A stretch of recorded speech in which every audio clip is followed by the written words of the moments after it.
Trans India media and entertainment private limited Prabhudeva நடிக்கும் ஜாலியோ gymkhana November 22 முதல். நிச்சயமாக கனகதாரா, திருவண்ணாமலை மாவட்டத்தில் உள்ள கிழக்கு தொடர்ச்சி மலைப்பகுதி மற்றும் ஜவ்வாது மலைத்தொடர் பகுதிகளில் பெய்து வரும் தொடர் கனமழை காரணமாக மாவட்டம் முழுவதும் தொடர் கனமழையால் திருவண்ணாமலை மாவட்டத்தில் உள்ள 1272 சிறுபாசன ஏரிகளில் தற்போது 300க்கும் மேற்பட்ட ஏரிகள் முழு கொள்ளளவை எட்டி நிரம்பி வருகின்றன.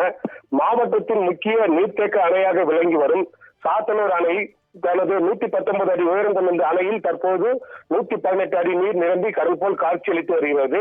அதேபோல் இரண்டாவது பெரிய அணையாக விளங்கி வரும் படவேடு செண்பகத்தோப்பு அணை 62 அடி உயரம் கொண்ட இந்த அணையில் தற்போது 58 அடி உயரம் நீர் நிரம்பியுள்ளது.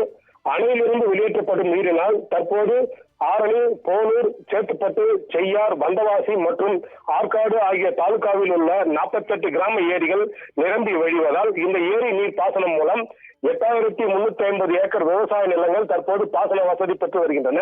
அணையிலிருந்து வெளியேற்றப்படும் நீர் மற்றும் ஏரிகள் நிரம்பி வழிந்து வரும் நீர் மூலம் தற்போது திருவண்ணாமலை மாவட்டத்தின் முக்கிய பிரதான தொழிலாக விளங்கி வரும் விவசாய தொழில் மும்முரமாக ஈடுபட்டு விவசாயிகள் மும்முரமாக விவசாய பணியில் ஈடுபட்டு வருகின்றனர்.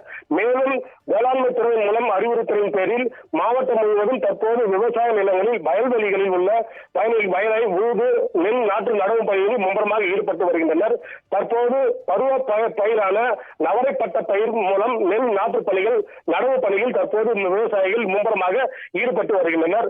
மேலும் தொடர்ந்து திருவண்ணாமலை மாவட்டத்தில் அனைத்து அணைகள் மூலமும் ஆற்று நீர் மூலமும் ஏரிகள் நிரம்பியுள்ளதால் மாவட்டத்தின் அனைத்து பகுதிகளிலும் நிலத்தடி நீர் மட்டம் கணிசமாக உயர்ந்துள்ளதால் விவசாய நிலங்களில் முப்போகம் விளைவிக்க போதுமான மழை நீர் நிரம்பியுள்ளதால் போதுமான நீர் தேக்கம் நிலத்தடி நீர் மட்டம் உயர்ந்துள்ளதால் மாவட்டத்தில் உள்ள அனைத்து விவசாயிகளும் மகிழ்ச்சியில் உள்ளனர். கனகதாரா.